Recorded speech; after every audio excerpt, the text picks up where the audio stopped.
নমস্কাৰ। ১৮ নং বঙাইগাঁও বিধানসভা সমষ্টিত কংগ্ৰেছৰ ভাৰতীয় জাতীয় কংগ্ৰেছ মনোনীত প্ৰাৰ্থী হিচাপে এইখন প্ৰথম মোৰ সংবাদমেল আচলতে, যদিও লগ পাইছোঁ আপোনালোকক। মই আপোনালোকৰ জৰিয়তে দুটামান কথাহে বঙাইগাঁও বিধানসভা সমষ্টিৰ প্ৰাৰ্থী হিচাপে, কংগ্ৰেছ দলৰ কৰ্মী হিচাপে আপোনালোকৰ আগত ব্যক্ত কৰিব বিচাৰিছোঁ। যে প্ৰথম কথা হ'ল, আমাৰ বঙাইগাঁও বিধানসভা সমষ্টিত বেছিভাগ কোচ ৰাজবংশী জনসাধাৰণে ইয়াত বসতি কৰে জিলাখনত আৰ বিধানসভা সমষ্টিটো। কিন্তু আমি এছটিকৰণৰ সম্পৰ্কত ইমান দিনে যিখিনি কাম কৰি আছে এজন বিধায়ক হিচাপে, এজন সাংসদ হিচাপে, কিন্তু বঙাইগাঁওবাসী ৰাজবংশী জনসাধাৰণে সুখী নহয়। আৰু মই দৃঢ় বিশ্বাস, আমি ইয়াত নেতৃত্ব দিব লাগে এছটিকৰণত কোচ ৰাজবংশীসকলক, যাৰ আমি সদায় ভাবিছিলোঁ যে ফণীভূষণ চৌধুৰী ডাঙৰীয়াই ইয়াৰ নেতৃত্ব দিব ৰাজবংশীকৰণত, ৰাজবংশীসকলক এছটিকৰণত। কিন্তু তেওঁ বিফল হৈছে আৰু ৩৮টা বছৰ গ'ল, আৰু ৩৮টা বছৰৰ পিছত তেওঁৰ সহধৰ্মণী দীপ্তিময় চৌধুৰী বাইদেউক ইয়াত বিধায়িকা হিচাপে দিছে। তাৰপিছত জনসাধাৰণে বিচৰা নাই, দলীয় কৰ্মী বিচৰা নাই, পুনৰবাৰ তেখেতকে প্ৰাৰ্থিত্ব প্ৰদান কৰিছে। এক পৰিয়ালবাদৰ তেখেতসকলে যে সমালোচনা কৰে তাৰ জ্বলন্ত উদাহৰণ তেখেতে নিজে হৈছে। আৰু মই এটা কথা কৈছোঁ আজিৰ তাৰিখত, যে কোচ ৰাজবংশীসকলক জনজাতিকৰণৰ ক্ষেত্ৰত আমাৰ দল, আমাৰ চৰকাৰক মই গিৰীশ বৰুৱা হিচাপে নেতৃত্ব দিম অনাগত দিনত, যাতে ৰাজবংশীসকলে জনজাতিকৰণ পায়। তাত বিধানসভা নহয়, লোকসভা নহয়, জনসাধাৰণৰ ওচৰত পৰা আৰম্ভ কৰি সকলোবিলাকতে মই নেতৃত্ব দিব পাৰিম বুলি মই ভাবোঁ। আৰু উপযুক্ত নেতৃত্ব দিব পাৰিলে, বিধানসভাত ভালভাৱে উত্থাপন কৰিব পাৰিলে, বিধানসভাৰ সতীৰ্থসকলক একগোট কৰিব পাৰিলে, চৰকাৰক দাবী দিব পাৰিলে, তেতিয়াহ'লে আমি এছটিকৰণ পাম। আৰু তাৰ কাৰণে মই দয়াবদ্ধ থাকিম বুলি মই আপোনালোকৰ জৰিয়তে প্ৰতিশ্ৰুতি দিছোঁ। মই আপোনালোকৰ জৰিয়তে এটা কথা ক'বলৈ বিচাৰিছোঁ, যে এইখন বঙাইগাঁও চহৰ উদ্যোগী নগৰী বুলি কোৱা হয়, কিন্তু এই উদ্যোগী নগৰীখন দিনক দিনে নিশেষ হৈ আহিছে। আজিৰ পৰা ২০ বছৰ ৪০ বছৰ আগত যেনেধৰণে উদ্যোগ ইয়াত গঢ় লৈছিল, ইয়াত কিন্তু উদ্যোগী নগৰী দিনক দিনে ধ্বংস হৈছে। ইয়াত সৰু সৰু যিবিলাক উদ্যোগ আমি গঠন কৰিব পাৰোঁ, যেনেকৈ ধৰণৰ আমি খাদ্য শস্যবিলাক মাকৈৰ পৰা গোটেইবিলাক কৈছে আমাৰ AICCৰ স্প'কপাৰ্চনে। গতিকে ইয়াত খেতিক উদ্যোগীলৈ ৰূপান্তৰ কৰিব লাগিব, খেতিক আমি আধুনিকৰণ কৰিব লাগিব, বিজ্ঞানসন্মত লৈ যাব লাগিব। তাৰ কাৰণে নেতৃত্ব দিয়াৰ মানুহৰ দৰকাৰ, তাৰ কাৰণে এজন সাংসদ বিধায়কৰ দৰকাৰ, নহ'লে এজন ব্যক্তিৰ দৰকাৰ, যি ব্যক্তিয়ে এইবিলাকক আঙুলিয়াই দিব পাৰিব আৰু নেতৃত্ব দিব পাৰিব। আৰু মই বিধায়ক হিচাপে হোৱাৰ পিছত গোটেই ইয়াত যিখিনি বিজ্ঞানসন্মত থকা মানুহ, যিখিনি জ্ঞান গুণী থকা মানুহ, খেতিক কেনেকৈ আধুনিকৰণ কৰে, খেতিক কেনেকৈ বিজ্ঞানসন্মতভাৱে আগুৱাই লৈ যায়, তাক নেতৃত্ব দিয়াৰ কাৰণে মই দায়বদ্ধতা থাকিম বুলি আপোনালোকৰ আগত কৈছোঁ। আৰু ইয়াতবিলাক খেতিৰ জৰিয়তে আমাৰ উদ্যোগ আহিব। এই যে এইটো ব্ৰইলাৰ ফাৰ্মৰ পৰা আৰম্ভ কৰি, গাহৰিৰ ফাৰ্মৰ পৰা আৰম্ভ কৰি, আমি দেখা পাইছোঁ গৰুৰ দানাবিলাক, এইবিলাক সকলোবিলাক ইয়াত তৈয়াৰ কৰিব পৰা যায়। কিন্তু ইয়াত আমি সেই উদ্যোগবিলাক অনাৰ কাৰণে আমি আগ্ৰহী, বা কেনেধৰণৰ আগভাগ ল'ব লাগে সেই প্ৰক্ৰিয়াটো আমি বিধায়ক বা সাংসদগৰাকীৰ ক্ষেত্ৰত দেখা নাই। ইয়াত এটা গছৰ এখন পল্ট্ৰি ফাৰ্ম আছে, ব্ৰইলাৰ ফাৰ্ম আছে, তেওঁলোকৰ ডাঙৰ এখনহে আছে। কিন্তু ইয়াতকৈ আৰু বহুখিনি কৰিব পৰা যায়, অসমত বহু কৰিব পৰা যায়, বঙাইগাঁৱত বহু কৰিব পৰা যায়। গতিকে সেনেকুৱা উদ্যোগবিলাকো আমি কৰিব পাৰিম, তাক আমি নেতৃত্ব দিম বুলি আপোনালোকৰ আগত প্ৰতিশ্ৰুতি দিছোঁ। আৰু আপোনালোকে জানে যে ইয়াৰ পৰা হাজাৰে হাজাৰে মানুহ কৰ্ণাটক, দিল্লী, মুম্বাই এইবিলাকত কাম কৰাৰ কাৰণে যায়, হায়দৰাবাদত যায়। এই যুৱক যুৱতীসকলে তাত বিৰাট ডাঙৰ কিবা দৰমহা পায় সেনেকুৱা নহয়, এটা নিম্নতম ১৫,০০০, ২০,০০০, ২২,০০০ তেওঁলোকে কাম পায়, দৰমহা পায়। আৰু তাত তেওঁলোকে ১২ ঘণ্টা তেওঁলোকে কাম কৰে। ১২ ঘণ্টাৰ বিনিময়ত তেওঁলোকে ২৫,০০০, ১৮,০০০ দৰমহা পাইছে। কিন্তু ইয়াত বঙাইগাঁৱত সেই ১৮,০০০, ২৫,০০০ টকা কাম পোৱাৰ আমি সেনেকুৱা উদ্যোগ দিব পৰা নাই, তেওঁলোকক কৰ্মসংস্থাপন দিব পৰা নাই। এইটো আমাৰ কাৰণে বিফলতা। এইটো আমি আগবঢ়াই লৈ যোৱাৰ কাৰণে মই চিন্তা চৰ্চা কৰিম। গতিকে মই গোটেইবিলাকৰ কথাত আপোনালোকক থুলমূলভাৱে, সকলোৱে জানে যাতায়াতৰ পৰা ব্যৱস্থাবিলাক অতি দুৰ্বল। আমি বিদ্যাপুৰৰ চম্পা নদীৰ ওপৰত দলংখন প্ৰত্যেকবাৰ ইয়াত নাটকীয় হৈ থাকে। সাংসদগৰাকী যোৱাবাৰো ফিটা মাপি আহিছে, এইবাৰো গৈছে।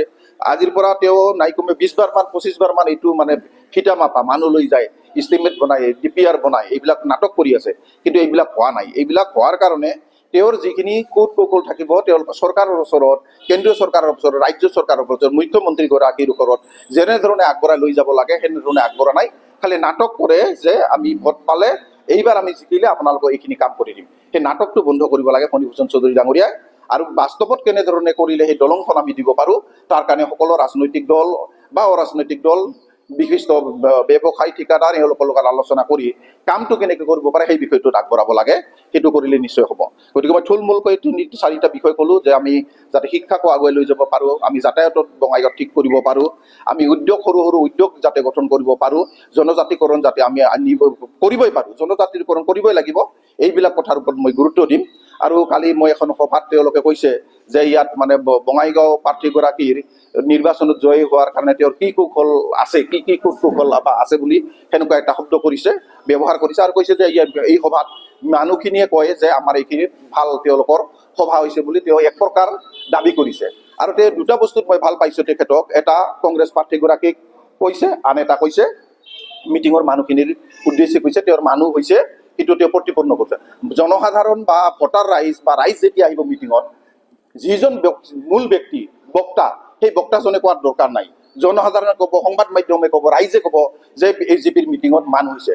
আমি কৈছোঁ এজিপিৰ মিটিঙত কালি কোনো সেনেধৰণৰ মানুহ হোৱা নাই, উল্লেখযোগ্য মানুহ হোৱা নাই, আৰু যিখিনি আহিছে সেইখিনি হিতাধিকাৰী লৈ আহিছে, তেওঁলোকে মাতিছে হিতাধিকাৰীসকলক, নহ'লে আপোনালোকৰ এই অৰুণোদয় কাটা যাব, অৰুণোদয়ৰ মিটিং আছে, গোটৰ হেৰি আছে, তাই এনেধৰণে মাতিছে, তেওঁলোকে এজিপি দলৰ মিটিং আছে বুলি মাতা নাই। আৰু চকীবিলাক চাবচোন কিমান ফাক ফাক কৰি দিছিল, চকীখিনি ভৰি আছিল নেকি? গতিকে মানুহ নাই, তেওঁলোকে শংকিত হৈছে। গতিকে সেই কথাটো যাতে মানে ঢাকি ৰাখিব পাৰে, তাৰ কাৰণেহে তেওঁ সেই শব্দকেইটা ব্যৱহাৰ কৰিছে, আৰু মই ভাল পাইছোঁ তেওঁৰ প্ৰচাৰটো, আমাৰ প্ৰচাৰটো তেখেতে কৰি দিছে। আৰু কৈছে যে তেওঁলোকৰ কিমান মানুহ মিটিং হয়, আমি কংগ্ৰেছ দলে, মই গিৰিশ বৰুৱা, মই আগতে কৈছোঁ যে আমি ইয়াত টকা পইচা ধন সম্পদ মানে লৈ ইয়াত নিৰ্বাচন খেলিব অহা নাই। ডাঙৰ ডাঙৰ মিটিঙত হোৱা মানে এখন ৰাইজৰ আশীৰ্বাদ পাব, ভোট দিব, এই কথাটো নহয়। মই আগতে আপোনালোকে সোধাত এটা কথা কৈছোঁ যে মই সাধাৰণ ঘৰৰ পৰা আহিছোঁ, সাধাৰণ পৰিয়ালৰ পৰা আহিছোঁ, টকা পইচা লৈ অহা নাই। ইয়াত টকা পইচা ৰাজনীতিৰ আজিৰ তাৰিখত এটা কথা, কোনো অতি ভদ্ৰ মানুহে ৰাজনীতি কৰিবলৈ ভয় কৰে, যিবিলাক অতি ভদ্ৰ তেওঁলোকে ৰাজনীতিত আহিবই ভয় কৰে। আৰু ভদ্ৰ মানুহখিনিও ৰাজনীতিত আহে, কিন্তু নিৰ্বাচনত উঠা সেইটো সপোন বুলি ভাবে, এনেকা নিৰ্বাচন 1 কোটি 2 কোটি 4 কোটি টকা লাগিব নিৰ্বাচনত উঠাটো কল্পনাৰ অতীত। আৰু মই নিদৰ্শন হ'ব খুজিছোঁ বঙাইগাঁৱত, মই 1 কোটি 2 কোটি নহয়, অতি কম ধনেৰে একেবাৰে জনসাধাৰণৰ ওচৰত গৈ এইবাৰ বঙাইগাঁও বিধানসভা সমষ্টিত আমি জিকিম।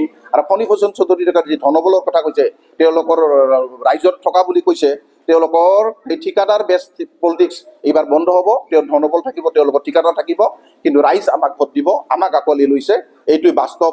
আৰু এইটো নিদৰ্শন হিচাপে ৰাখিম বঙাইগাঁৱত যে গিৰিশ বৰুৱা সাধাৰণ পৰিয়ালৰ পৰা আহি ধন নহা কৰি নিৰ্বাচন খেলিব পাৰে, নিৰ্বাচন জিকিব পাৰে, সেইটো হ'ল মূল লক্ষ্য। আৰু কেইদিনমান পিছতে আপোনালোকক কৈছোঁ বঙাইগাঁৱত আমি বিধায়ক হিচাপে কংগ্ৰেছক পাম আৰু গৌৰৱ গগৈক মুখ্যমন্ত্ৰী হিচাপে পাম, এইখিনি মোৰ ক'ব লগা।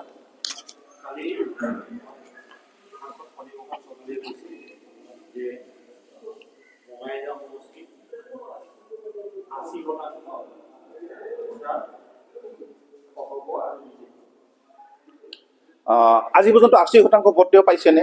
এজিপি বিজেপি হিচাপে তেওঁ নিৰ্বাচন খেলিছে, যোৱা উপ নিৰ্বাচনত, তাৰ আগতো নিৰ্বাচনত খেলিছে, তেওঁলোকে 80% ভোট পাইছিল নেকি? যদি পোৱা নাই, এতিয়াতো বিজেপি এজিপিৰ মাজত সংঘাত, আৰু চক্ৰধৰ দাস ডাঙৰীয়া ইণ্ডিপেণ্ডেণ্ট উঠিছে, আৰু আজিৰ তাৰিখত এজিপিৰ ভোটাৰে নাই, ৰাইজৰ কৰ্মীয়ে নাই, নেতাই নাই।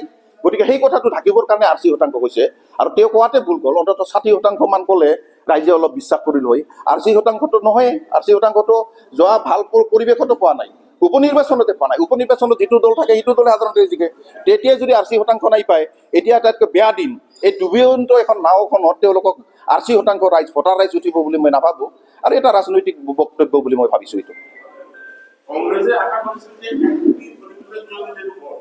এইটো তেওঁলোকে পাব,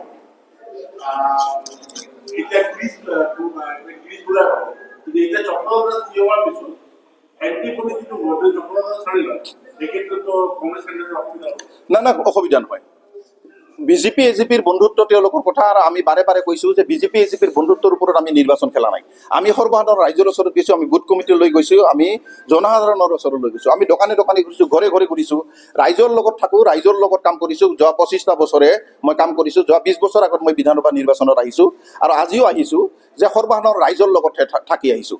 আৰু এজিপি বিজেপিৰ বন্ধুত্বৰ ওপৰত আমাৰ কোনো কথা নহয়, কাৰণ দুটা কথা মনত ৰাখিব, ৰাইজ ক'ত ভোট দিব, সততাত ভোট দিব না দুৰ্নীতিত ভোট দিব, সেই কথাটো চিন্তা কৰিব।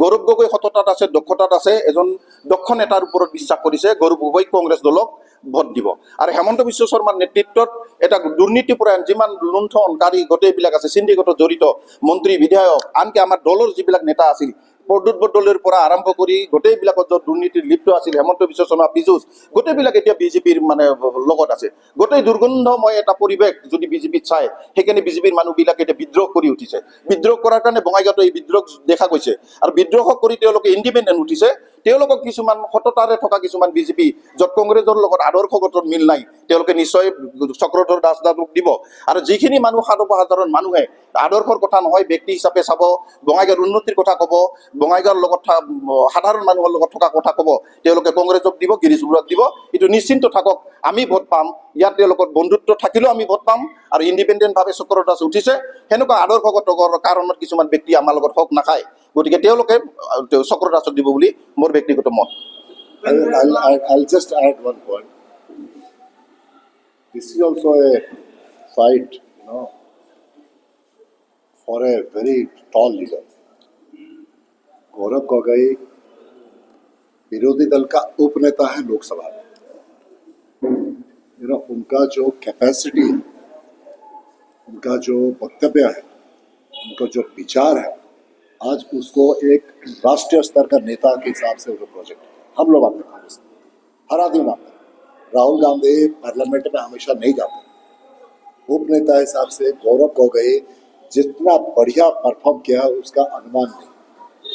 43 इयर्स मैन, 43 इयर्स, 43 साल का है. मैं 2-3 दिन पहले वहाँ था. मैं नहीं जानता था कि इतना मैंने डेवलप किया है. ट्रेमेंडस, अमेजिंग, इतना बढ़िया स्पीच, कंसेप्चुअल क्लैरिटी इतना ज़्यादा है. तो लोग गौरव गोगोई को आज के दिन में पसंद कर रहे हैं और best alternative. I tell you, he will be the best chief minister Assam so far. He will surpass his father also. This is I can tell you.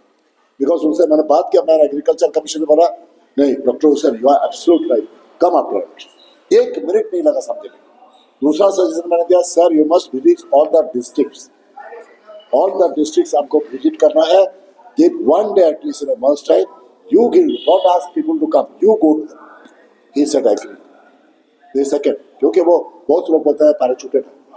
Meanwhile जो अपग्रेडेशन हुआ, जिस तरह से हेलीकॉप्टर उतरने से लोग इतना पागल हो रहे हैं, हेलीकॉप्टर के लिए नहीं, मैं सोचता हूँ हेलीकॉप्टर के लिए हो रहा है, पागल गौरव गोगोई के लिए. एवरीवेयर गौरव गोगोई, गौरव गोगोई, गौरव गोगोई. एक अल्टरनेटिव मिलता है, उभरता है. हम लोग यहाँ कितना कंट्रीब्यूट कर पा रहे हैं, no doubt. Whether Gaurav Gogoi becoming chief minister और not, I have no doubt. I can bet on that, on Geeta. I'm sure, absolutely, sir. I've seen that. I was given a rock briefing. I'm telling you, 25 assembly constituencies I'm in charge, media in charge.